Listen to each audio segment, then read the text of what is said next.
Jeep എടുത്ത് മാറ്റണം mister. ഈ വീട്ടുവേഷത്തിൽ ഇത്ര തിടുക്കമായി എൻ്റെ അച്ഛനെ നീ എങ്ങോട്ടാ കൊണ്ടുപോകുന്നത് ശങ്കരനാരായണ? അയാളൊരു കൊലപ്പുള്ളിയാണ്.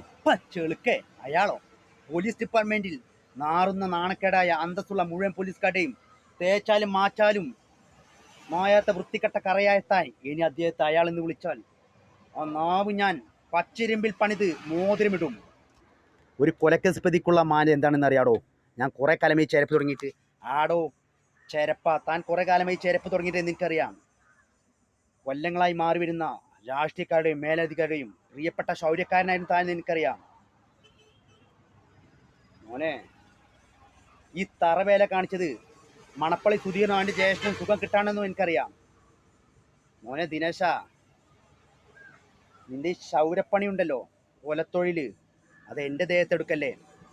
കൊലപാതകം സംബന്ധിച്ച് എൻ്റെ അച്ഛൻ നിങ്ങൾക്ക് കേസ് ഫയൽ ചെയ്യാം, കൊണ്ടുപോയി ചോദ്യം ചെയ്യാം, കോടതി കൊണ്ടുപോയി തെളിവുകളും സാക്ഷികളും നിർത്തി വാദിക്കാം.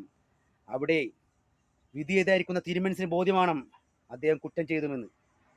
അല്ലാതെ നിങ്ങൾക്ക് അയാളെ കൊണ്ടുപോകാനാവില്ല. ഞാൻ അദ്ദേഹത്തെ കൊണ്ടുപോവുകയാണ്. ഇനി ഞാൻ ഈ നടുറോട്ടിൽ ചല്ലിച്ചതക്കുകയല്ല, കുത്തിക്കീറും. എൻ്റെ അച്ഛനെ ആകുമ്പോൾ ഞാൻ സന്തോഷത്തോടെ ചെയ്യും. അങ്ങനെ ദിനേശ, കുടുംബം കോഞ്ഞാട്ടാവേ. പോലീസാരാ, എൻ്റെ ജാതകം ഞാൻ പരിശോധിച്ചു, അതിലുണ്ട് പോലീസുകാരെ കൊല്ലുമെന്ന്. വേണ്ട, പോ അച്ഛൻ വാ.